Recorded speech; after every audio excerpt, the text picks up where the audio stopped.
Welcome back. Over the last 365 days, we have seen plenty of natural disasters around the world, from winter tornadoes in Kentucky to the floods of Pakistan and Hurricane Ian hitting Cuba and Florida. From one hemisphere to another, every person on planet Earth is suffering because of this rapid development of recurring, worsening natural disasters.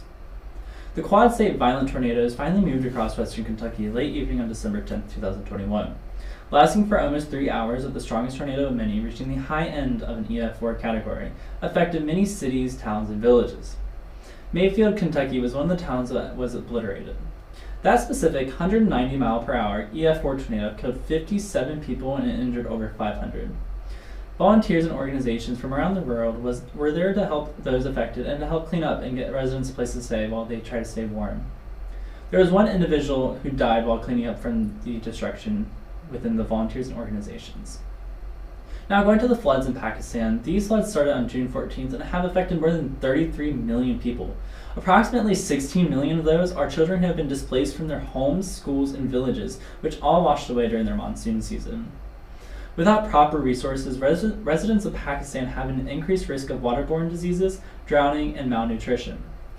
More than 1,700 people have died since June, and with monsoon season coming to an end, we are now seeing the horrific scenes that have destroyed more than 2 million acres of crops and hundreds of thousands of livestock. Hurricane Ian hit Cuba on September 27th as a Category 3 hurricane with sustained winds of 125 miles per hour. When it hit southwestern Florida, it strengthened to a Category 4 hurricane with winds of 150 miles per hour. This was the 5th strongest hurricane ever to hit the continental United States. With over 110 people dead in the country, devastating messes, and an estimated cost between $40 and $70 billion, residents are left with nothing but their saturated grounds, torn up roads and islands, beat up cars, and washed away shores. With several deadly, life-devastating disasters happening around the world, we have to look back at how our climate has changed since we began the anthropogenic epoch.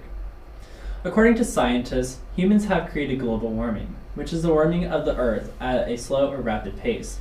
Since the world is warmer, it is more likely for floods to happen because warmer air holds more moisture and there is increased evapotranspiration. During each hurricane or typhoon season, it is not necessarily more hurricanes but bigger ones. Rising sea levels and warmer water temperature is the reason why we have seen more destructive tropical weather in recent years.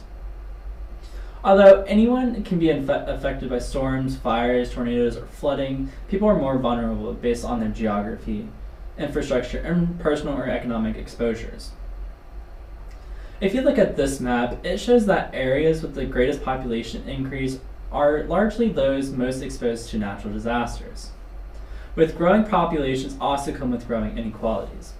Those who are told to evacuate must find a way out of the residence, but not all who live in big cities like New Orleans, Louisiana, have a car, since public transportation is a thing, or if they are financially unstable to travel.